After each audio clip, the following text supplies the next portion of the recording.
Hi friends, welcome back. Just imagine आप आपकी माशूका से इंटीमेट बात कर रहे हो, या आप कोई छोटे मोटे गुंडे हो जो फोन पे अगली क्राइम सीन पर अपने पार्टनर के साथ डिस्कस कर रहे हो, और ये सब बातें और कोई सुन रहा है। कैसा लगेगा? ये सोच के कैसा लग रहा है? डेफिनेटली अच्छा तो नहीं लग रहा होगा। ऐसे ही कुछ हुआ था रॉय ओल्मस्टेड के साथ इन 1870।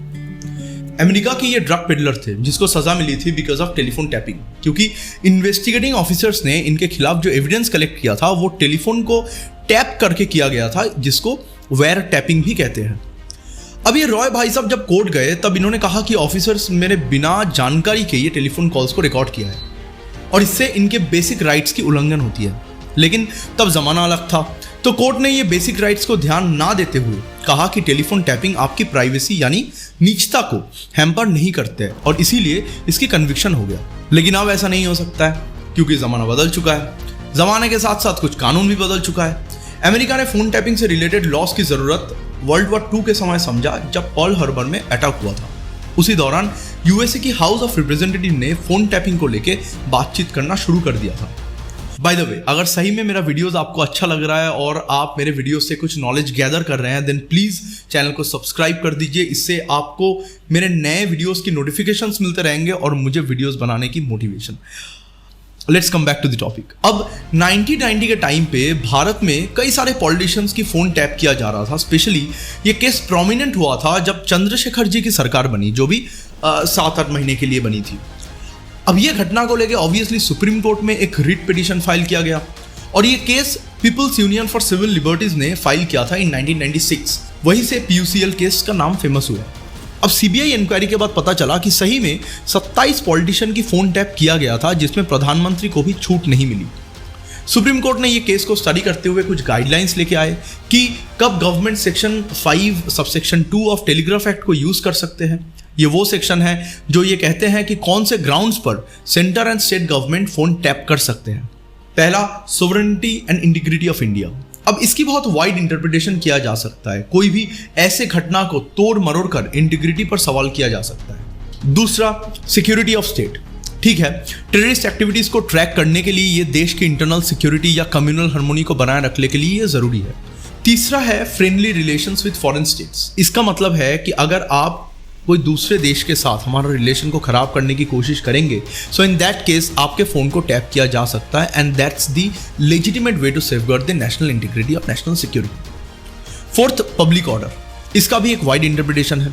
हर बार अगर इसके तहत कोई केस फाइल किया जाएगा, देन एवरी टाइम आपको जुडिशरी के पास जाके हाथ फैलाना पड़ेगा to interpret the actual meaning of public order, क्योंकि public order case to case vary करते हैं।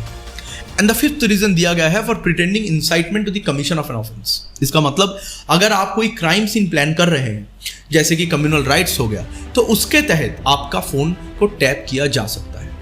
सुप्रीम कोर्ट ने क्लियरली कहा है कि इशूइंग अथॉरिटी कौन हो सकता है और उसके भी एक रिव्यू कमेटी रहेगा जो वो केस को रिव्यू करेगा। इसका इशूइंग अथॉरिटी सिर्फ सेंटर एंड स्टेट के होम डिपार्टमेंट्स है, जिसको हम गृह मंत्रालय बोलते हैं, जहां मोटा भाई बैठते हैं। एंड ये इशूइंग नोटिस रिव्यू कमेटी को 1 हफ्ते के अंदर फॉरवर्ड करना है। अब थोड़ा सा डीपर इशू समझ लेते हैं with respect to phone tapping. देखिए, right to life and personal liberty, ये दोनों के बीच में एक मजबूत कनेक्शन है जो हमारे भारतीय संविधान के आर्टिकल 21 पर आधारित है।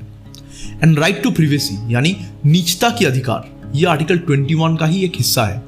ये फोन टैपिंग एक सर्विलेंस मैकेनिज्म है, यानी निगरानी करना, जो गवर्नमेंट यूज करते हैं, कभी सिटीजन्स के ऊपर, कभी कोई सिविल एक्टिविस्ट के ऊपर, या कभी ऑपोजिशन लीडर्स के खिलाफ। टेक्नोलॉजिकल एडवांसमेंट के डेट में जहां हम सबके जेब में स्मार्टफोन्स होते हैं, वही हमारा कन्वर्सेशंस रिकॉर्ड करना और भी काफी आसान हो चुका है। शायद इसीलिए अगर कभी किसी को कोई कॉन्फिडेंशियल या पर्सनल बात करनी होती है, तो आजकल ज़्यादातर लोग व्हाट्सएप कॉल यूज़ करते हैं, बिकॉज व्हाट्सएप कॉल में आप रिकॉर्ड नहीं कर सकते हैं due to certain privacy policies.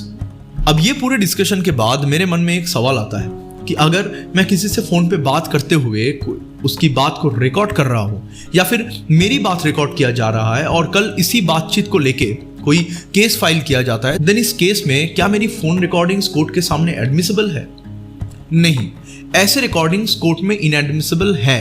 इसका मतलब एविडेंस के तौर पर कोर्ट में ये पेश नहीं किया जा सकता है, क्योंकि इसका पूरा खेल कंसेंट में छुपा है। अपने कॉल रिकॉर्ड करते हुए वक्त दूसरे इंसान की कंसेंट नहीं लिए। लेकिन यहीं पर डिबेट खत्म नहीं होता है। इसके साथ साथ जो इंडिया में होता हुआ आ रहा है वो हम देखेंगे। हमारे देश में क्या नहीं हो सकता है। इलीगल होने के बाद भी टेलीफोन कन्वर्सेशन रिकॉर्डिंग को कोर्ट में एविडेंस के तौर पर अप्रूव किया गया है। अब इसमें यह बोला जाता है कि गवर्नमेंट या प्रोसिक्यूटर जनरल पब्लिक इंटरेस्ट के लिए ऐसे स्टेप्स लेते हैं जहां पर अगर प्रिवेसी थोड़ा हिंडर भी हो जाता है उससे कोई फर्क नहीं पड़ता। अरे भाई ये प्रिवेसी है, कोई 10 रुपए वाला चॉकलेट थोड़ी है कि आप मेरे से छीन लोगे और मैं कुछ नहीं बोलूंगा। अब ये बात भी सही है कि यकीनन greatest good for greater number, लेकिन इसमें एक प्रॉब्लम है। ये जुडिशियरी को एक खुली छूट दे देती है वो कौन से केसेस को ग्रेटेस्ट गुड मानते हैं। अभी तक टेलीफोनिक कन्वर्सेशन को लेके कोई स्टैट्यूटरी गाइडलाइंस यानी कोई परिभाषा नहीं दिया गया है। Section 3 of Indian evidence act 1872 कहता है कि इलेक्ट्रॉनिक रिकॉर्ड्स डॉक्यूमेंट्री एविडेंस के लिए कोर्ट में पेश किया जा सकता है। Section 65A and 65B of the same act कहता है कि electronic records are admissible in the court and supreme court ने जितने भी गाइडलाइंस अभी तक दिया है उसमें रिकॉर्डिंग के पहले कोई भी कंसेंट की बात नहीं किया गया है। अब ऐसे एविडेंस फिर से फंडामेंटल राइट अंडर आर्टिकल 20 को वायलेट करते हैं जो कहता है राइट अगेंस्ट सेल्फ इंक्रिमिनेशन।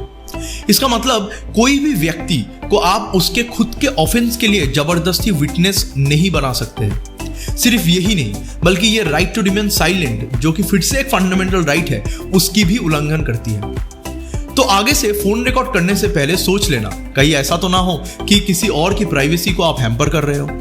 इस पूरे डिस्कशन से एक बात क्लियर हो जाता है कि राइट टू प्रिवेसी अभी तक हमारे देश में एक एब्सोल्यूट राइट नहीं है, दो it is a fundamental right. Also कोई भी एविडेंस जो टेलीफोनिक इंटरसेप्शन से लिया गया है वो कोर्ट के सामने एडमिसिबल है। बस इसमें एक फाइन ट्यून बैलेंस होना चाहिए between individual rights and safety and integrity of the state. काफी थीन लाइन है और वो लाइन को डिसाइड करना हमारे डेमोक्रेसी की थर्ड पिलर की काम है जिसको हम जुडिशरी कहते हैं। Guys, please comment below what you think on privacy laws in India and how much private we Indians are in general. And also phone tapping can be understood better if you read a book named 1984 by George Orwell. ये एक fiction book है जिसमें आपको और भी कई सारे ideas मिलेंगे कि कैसे गवर्नमेंट सर्विलेंस के नाम पर सिटीजन्स की प्रिवेसी को हैम्पर किया जाता है। Also comment below any recommendations pertaining to this video if any, and also you can suggest topics that you want me to discuss upon. I'll be more than happy to respond guys, and thank you guys for watching. See you in the next video and तब तक के लिए खुदा हाफिज।